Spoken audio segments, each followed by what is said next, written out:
Saudara, vaksinasi polio di jalur Gaza, Palestina kembali dijadwalkan hingga 26 Februari mendatang. Vaksinasi massal ini menyasar lebih dari 591 ribu anak di bawah usia 10 tahun untuk melindungi mereka dari polio. Respons darurat wabah polio di jalur Gaza, Palestina terus berlanjut dengan vaksinasi massal yang dijadwalkan mulai 22 hingga 26 Februari 2025 mendatang. Vaksinasi polio oral tipe 2 NOPV2 yang baru akan diberikan kepada lebih dari 591 ribu anak di bawah usia 10 tahun untuk melindungi mereka dari polio. Vaksinasi massal digelar menyusul deteksi terbaru virus polio dalam sampel air limbah di Gaza yang menandakan sirkulasi yang berkelanjutan di lingkungan yang membahayakan anak-anak. 2 putaran vaksinasi sebelumnya di jalur Gaza berhasil dilakukan bulan September dan Oktober 2024 yang mencapai lebih dari 95% dari target. Karena virus polio ditemukan masih ada di lingkungan, upaya vaksinasi tambahan pun diperlukan untuk menjangkau setiap anak dan memperkuat kekebalan populasi. اليوم جينا نطعم ضد شلل الأطفال.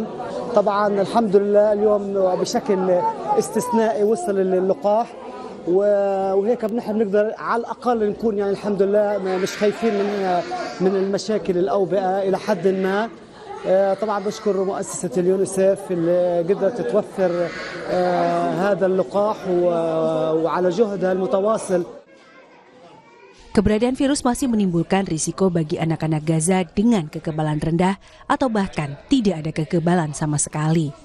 Vaksinasi massal kali ini bertujuan untuk menjangkau semua anak di bawah usia 10 tahun, termasuk mereka yang sebelumnya terlewat, agar kesenjangan kekebalan tertutupi dan wabah berakhir. Penggunaan vaksin polio oral akan membantu mengakhiri wabah ini dengan mencegah penyebaran virus.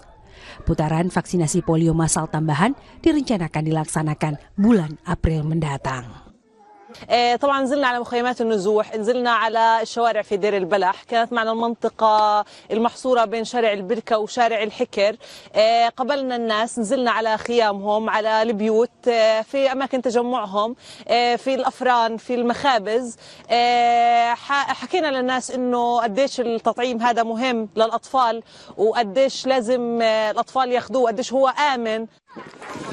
Pelaksanaan vaksinasi massal ini dipimpin oleh Kementerian Kesehatan Palestina dan dilaksanakan dengan dukungan dari Organisasi Kesehatan Dunia (WHO), Dana Anak-anak Perserikatan Bangsa-Bangsa (UNICEF), Badan Bantuan dan Pekerjaan Perserikatan Bangsa-Bangsa untuk Pengungsi Palestina (UNRWA), dan mitra lainnya.